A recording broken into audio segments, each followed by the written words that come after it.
Our next topic is basic terms in accounting. First one is entity. Entity का मतलब होता है वो बिजनेस जिसके लिए हम अकाउंटिंग कर रहे हैं. जो एक बिजनेस एंटिटी है उस बिजनेस को ही हम अकाउंटिंग की लैंग्वेज में एंटिटी कहते हैं. Next one is transaction. Transaction का मतलब होता है जब भी कोई एक इवेंट इकोनॉमिक इवेंट होता है for a value between two और मोर पार्टीज़. ट्रांजैक्शन कई तरह के हो सकते हैं. फॉर एग्जांपल परचेज की ट्रांजैक्शन हो सकती है, सेल्स की ट्रांजैक्शन हो सकती है, etcetera. Next one is assets.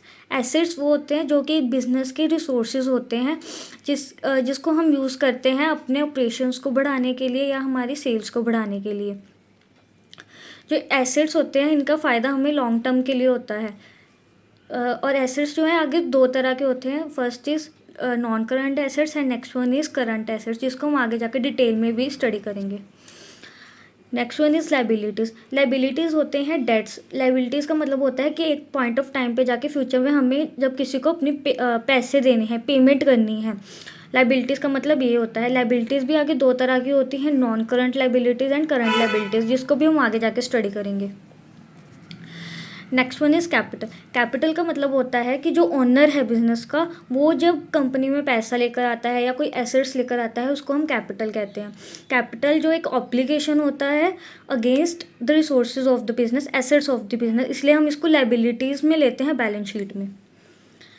Next is sales. Sales का मतलब होता है कि जो हम गुड बना रहे हैं, प्रोडक्ट बना रहे हैं, उसको सेल करके जो हमारे पास पैसा आया, जब हम उसको बेचते हैं उसको हम सेल्स कहते हैं. सेल्स जो है वो दो तरह की हो सकती है, कैश सेल्स भी हो सकती है और क्रेडिट सेल्स भी हो सकती हैं.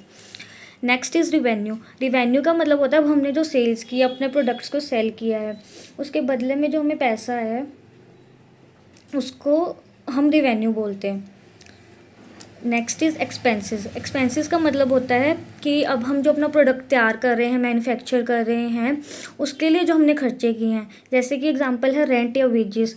अब हम सपोज एक फैक्ट्री कह लो या फिर कोई हमने एक रूम लिया है जिस पे हम अपना काम कर रहे हैं, वो हम उसका रेंट दे रहे हैं.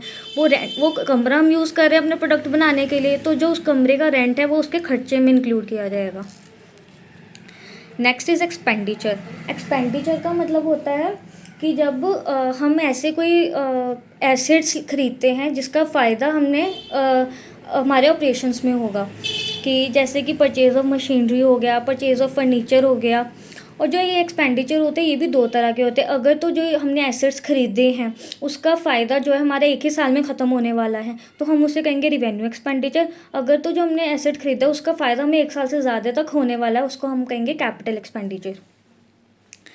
Next is profit. प्रॉफिट का मतलब होता है कि जब हमने अपना प्रोडक्ट बेचा उससे जो हमें इनकम हुई उसमें से जब हमने अपने एक्सपेंसेस को डिडक्ट किया, तो जो हमारे एक्सपेंसेस इनकम से कम है तो हमें जो मिलता है वो होता है प्रॉफिट.